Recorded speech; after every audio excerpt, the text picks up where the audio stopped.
C'est l'heure de prendre la révélation au sérieux. Et prendre la révélation au sérieux, c'est prendre les priorités qu'Allah nous a données au sérieux. Et notamment la toute première priorité, c'est de connaître Allah. Ensuite, la deuxième priorité, c'est de connaître son prophète parce que c'est notre modèle. Et la troisième priorité, c'est de connaître sa religion. Notamment les bases fondamentales, apprendre à prier, apprendre à jeûner, apprendre à faire l'aumône, etc., etc., etc. Et on n'a pas pris la révélation au sérieux. C'est la religion du Seigneur de l'univers. Comment on peut mettre au second plan la connaissance d'Allah, la connaissance du prophète, perfectionner sa prière, perfectionner sa relation avec Allah, ses bases. Allah il dit dans le Coran, nous avons assurément fait descendre vers vous un livre où se trouve votre rappel, votre renommée, votre honneur. Ne comprenez-vous donc pas?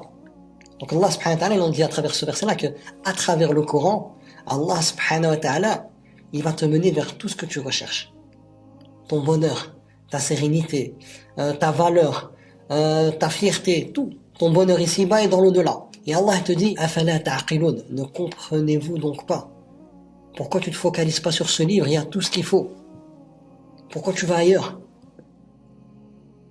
Voilà, même moi ça me touche, hein, parce que voilà, moi aussi j'ai pu passer par ce stade-là, mais là je suis dans une prise de conscience. Je suis impacté par la révélation et ça me touche. Combien de fois j'ai pu faire des formations qui sont rien à voir avec la religion pour atteindre telle et telle chose personnelle, alors que subhanallah, Allah subhanahu wa ta'ala dans le Coran, c'est lui qui t'a créé et c'est lui qui a mis tout ce que tu as besoin dans le Coran et à travers le prophète alayhi salam, il te donne la bonne compréhension et la bonne application de la révélation pour que tu puisses être mené à l'apogée de tous les domaines du bien. Et Allah te dit, ne comprenez-vous donc pas? Dans le sens où tu vas, reviens, c'est là que ça se passe. C'est dans la révélation et pas autre part. Et je dis pas qu'il faut pas suivre des formations, etc. Faut prendre des bonnes informations et tout. Mais en termes de priorité, c'est quoi qui passe avant?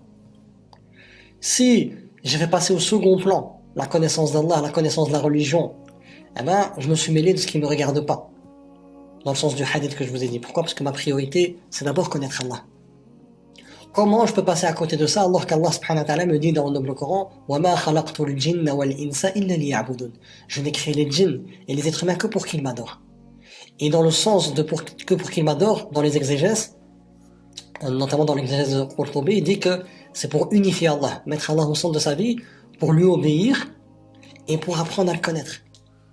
Comment je peux obéir à Allah subhanahu wa ta'ala? Comment je peux le mettre au centre de ma vie si j'apprends pas à le connaître? Donc Allah subhanahu wa ta'ala il donne cette priorité-là, mais où tu vas? Tu cours partout. Tu cours partout pour arriver nulle part.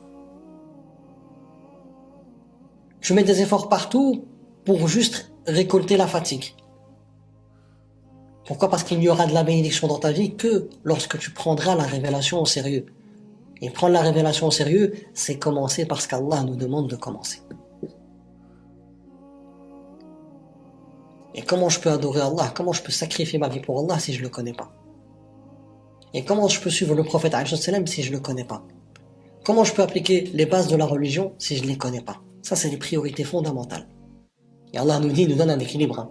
Recherche parce qu'Allah t'a donné la demeure dernière et n'oublie pas ta part d'ici-bas. Je ne dis pas qu'il faut négliger ses formations pour avoir un meilleur poste, etc. Mais il y a des priorités. Il faut s'investir. Il faut vraiment s'investir. Et nous, malheureusement, on ne s'investit pas comme il faut. Si on s'investissait dans la religion comme on s'investissait ailleurs, on serait comblé. Et de toute façon, cette connaissance d'Allah, c'est la base fondamentale. Comment tu peux avoir la bénédiction dans ce que tu fais si tu ne sais pas que la source de bénédiction, c'est Allah?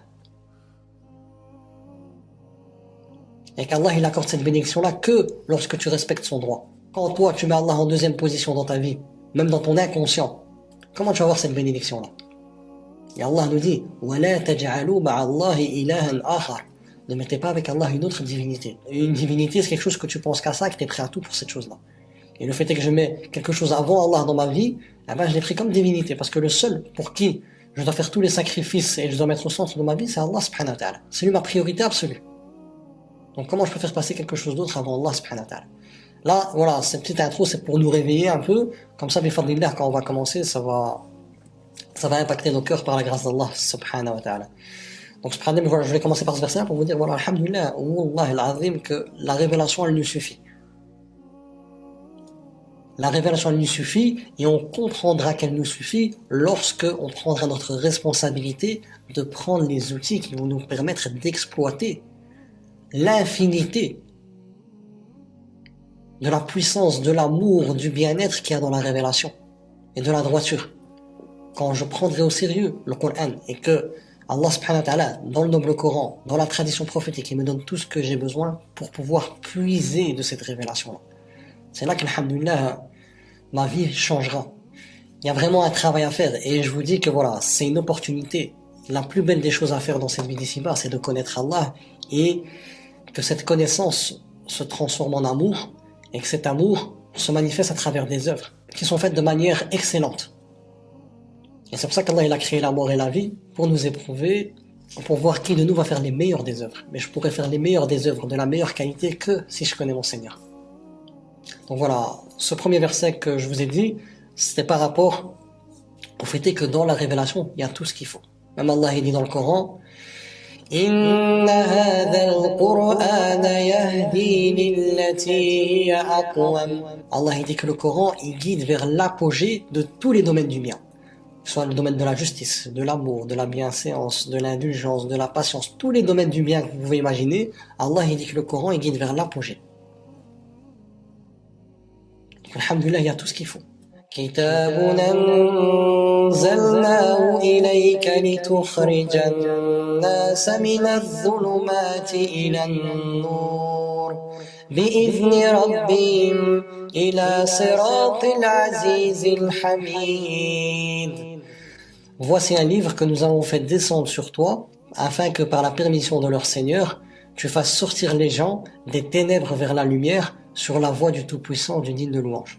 Donc, le rôle de le Coran, le rôle du contenu de la révélation, que je dois comprendre à la lumière du prophète, parce que c'est lui qui a eu la mission de me faire comprendre et de me montrer comment appliquer le Coran. Et bien Allah subhanahu wa ta'ala, il nous dit que le rôle de le Coran, c'est de nous guider vers la voie d'Allah.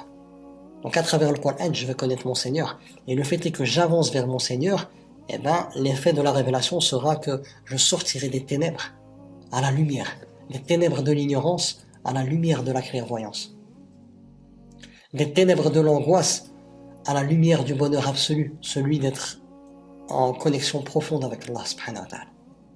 Et ça passe par la révélation, et notamment c'est Allah qui se présente à nous dans le noble Coran et la tradition prophétique. Donc là je parle du cœur, et on en a besoin. Ce qui nous impacte, c'est quand on parle vraiment avec le cœur. Je parle, mais c'est mon cœur qui s'exprime, c'est pas ma bouche. Donc le premier verset que j'ai dit, c'est que Allah nous dit qu'il y a tout ce qu'on a besoin dans le Coran. On recherche la renommée, l'honneur, etc., la réussite, etc. Allah, il nous dit que tout se passe dans la révélation. Et il nous dit, ne comprenez-vous donc pas? Ensuite, Allah, il nous dit que le rôle de la révélation, c'est de nous sortir des ténèbres à la lumière par la permission d'Allah, subhanahu wa ta'ala, en suivant le prophète, pour être sur la voie du digne de louange, du Tout-Puissant, Allah, subhanahu wa ta'ala. Et Allah, subhanahu wa ta'ala, nous dit aussi dans le noble Coran, Allahu la ilaha illa hu. Lahul asma'ul husna. Allah, point de divinité que lui, il possède les noms les plus beaux.